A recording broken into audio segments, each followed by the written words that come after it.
Hello दोस्तों, आप सभी का बहुत बहुत स्वागत है आपके अपने यूट्यूब चैनल इजी इन्वेस्टिंग में। तो आज के इस वीडियो में हम बात करेंगे दो ऐसे ईटीएफ के बारे में जहां पर कि आज बड़ी गिरावट है, 5% से ज़्यादा की गिरावट है इंट्राडे में, एक दिन में सिर्फ। तो बात करेंगे उन दो ईटीएफ के बारे में, और ये दो ईटीएफ वही हैं जिनके बारे में हमने कल भी बात की थी और हमने आपको बताया था यहाँ पर गिरावट हो सकती है। हालांकि ये गिरावट कल ही हो जानी थी, पर वो आज हो रही है। तो ये बहुत ही अलग सिनेरियो देखने को मिल रहा है जिस पर डिस्कशन करना आज काफ़ी इंपॉर्टेंट हो जाता है। और ये वीडियो में हम आपके भी व्यू लेना चाहेंगे कि आपको यहाँ पर चीज़ें कैसी दिख रही हैं। तो देखिए, वो दो ईटीएफ हैं, मिरा एसेट का फैंग प्लस ईटीएफ जहाँ पर कि आज 5.62% की गिरावट है। फिर नैस्डैक Q50 ईटीएफ जो कि मोतीलाल ओसवाल की तरफ से देखने को मिलता है, यहाँ भी 5.32% की गिरावट आज के दिन हमें देखने को मिल रही है। तो ये दो ग्लोबल ईटीएफ जहाँ पर कि बड़ी गिरावट चल रही है, इस पर हमने कल भी डिस्कशन किया था। और फिर यहाँ पर S&P 500 में भी आज 3% के आसपास की गिरावट है, और फिर नैस्डैक 100 भी 2-2.5% नीचे है। तो मेनली बात तो यही ऊपर के दो ईटीएफ के बारे में हम करेंगे इस वीडियो में, क्योंकि यहाँ पर बड़ी गिरावट है और इस पर हमने कल भी डिस्कशन किया था। तो चलिए यहाँ पर चीज़ें देख लेते हैं। तो देखिए, मिरा एसेट का फैंग प्लस ईटीएफ आज 190 पर ट्रेड होता हुआ देखने को मिल रहा है, 5.62% की गिरावट है। और हमने कल ही कहा था देखिए कि यहाँ पर गिरावट क्यों नहीं है। कल यहाँ पर फैंग प्लस में गिरावट हुई तो थी, पर बहुत ही थोड़ी हुई थी, क्योंकि आपको याद होगा इसका इंडेक्स काफ़ी ज़्यादा गिरा था फ्राइडे के दिन। वो हम आपको दिखाना भी चाहेंगे। देखिए, फ्राइडे के दिन जो कि यहाँ पर डेट थी 5 तारीख को यहाँ पर एक बड़ी गिरावट आई थी, आपको दिखाना भी हम चाहेंगे।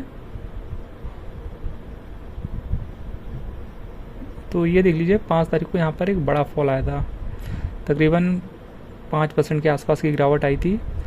और ये गिरावट ईटीएफ में कल ही दिख जानी चाहिए थी, पर कल नहीं दिखी है। ये सबसे बड़ा सवाल है। देखिए, हमने कल, आपको याद होगा, कल वाला वीडियो आपने देखा होगा जो कि ये वाला वीडियो था। यहाँ पर ये जो पहला वीडियो दिख रहा है आपको, ग्लोबल ईटीएफ में आखिर चल क्या रहा है। तो यहाँ पर हमने कल आपको बताया था कि फ्राइडे को जब यूएस के इंडेक्स टूटे थे, तो होना तो ये चाहिए था जितनी गिरावट फ्राइडे के दिन यूएस मार्केट के इंडेक्स में गिरावट आई थी, उतना ही गिरावट हमें कल के दिन यानी मंडे के दिन जब अगला ट्रेडिंग सेशन था, तो इंडियन मार्केट में भी उतनी ही गिरावट दिखनी चाहिए थी। इंडियन मार्केट में ग्लोबल ईटीएफ जो अपने इंडेक्स को ट्रैक करते हैं, तो उनके इंडेक्स में जितनी गिरावट थी उतनी ही गिरावट उनके ईटीएफ में भी दिखनी चाहिए थी, या उसके आसपास की गिरावट दिखनी चाहिए थी, पर उतना नहीं गिरे थे कल ये फैंग प्लस ईटीएफ या कोई भी ग्लोबल ईटीएफ। और कल यहाँ पर ट्रेडिंग भी परफॉर्म हुई है, यानी यहाँ पर सेलिंग भी परफॉर्म हुई है। वैसे तो इनमें यहाँ पर जो ट्रेडिंग होती है वो हो नहीं पाती है, क्योंकि यहाँ पर सेलर अवेलेबल नहीं होते हैं।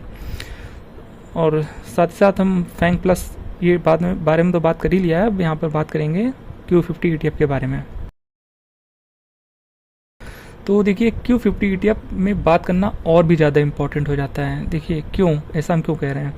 देखिए, आपको याद होगा फ्राइडे को यहाँ पर बड़ी गिरावट थी इसके इंडेक्स में, 5.5% ये इंडेक्स टूटा था फ्राइडे के दिन, काफ़ी ज़्यादा गिरावट थी। देखिए, ये फ्राइडे को यहाँ पर ये इंडेक्स 5.5% टूटा था, हमने कल आपको दिखाया भी था कल वाले वीडियो में।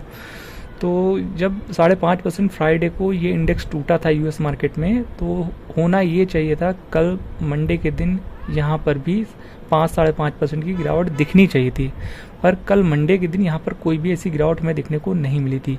बल्कि 5 तारीख के मुकाबले यानी फ्राइडे के मुकाबले यहाँ पर मंडे को यहाँ पर पॉजिटिव में ट्रेड होता हुआ देखने को मिला था ये ईटीएफ।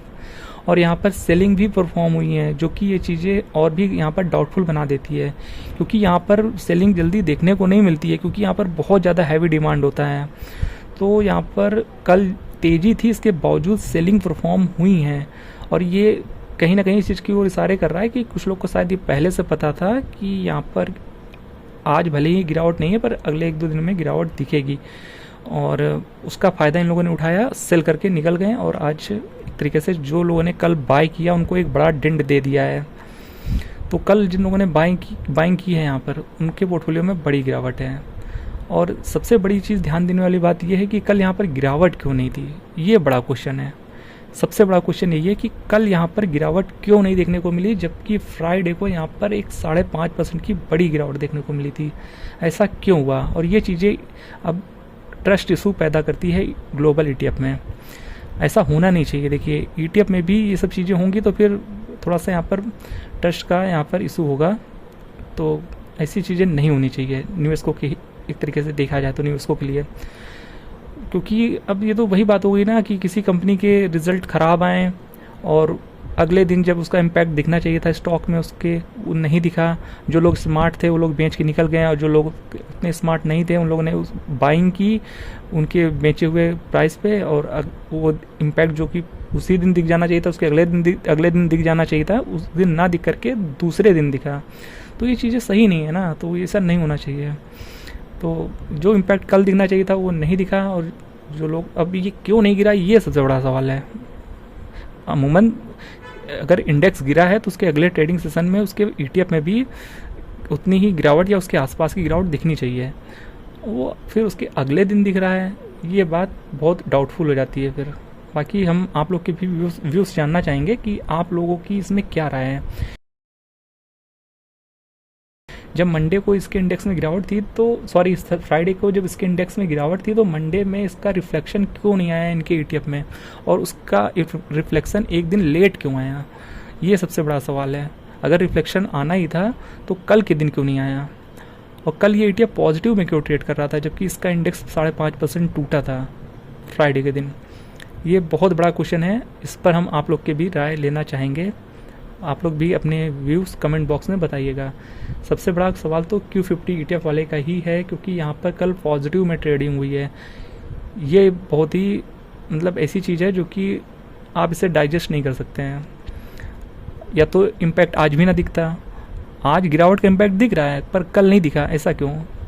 कल यहाँ पर सेलिंग भी परफॉर्म हुई है। तो एक तरीके से ये चीज़ें अगर हम गलत नहीं है तो आप लोग भी बताइएगा कि हम गलत हैं या नहीं, कि ये चीज़ तो इस चीज़ को इशारे कर रही है कि कोई इसका प्राइस रोक के रखा हुआ था, वो चाहता था कि हम यहाँ पर सेल कर दें ऊपर के प्राइस में, फिर यहाँ पर सेल करके निकल जाएं और उसका इम्पैक्ट, गिरावट का इम्पैक्ट अगले दिन देते हैं, और वो आज गिरावट दिख भी गई।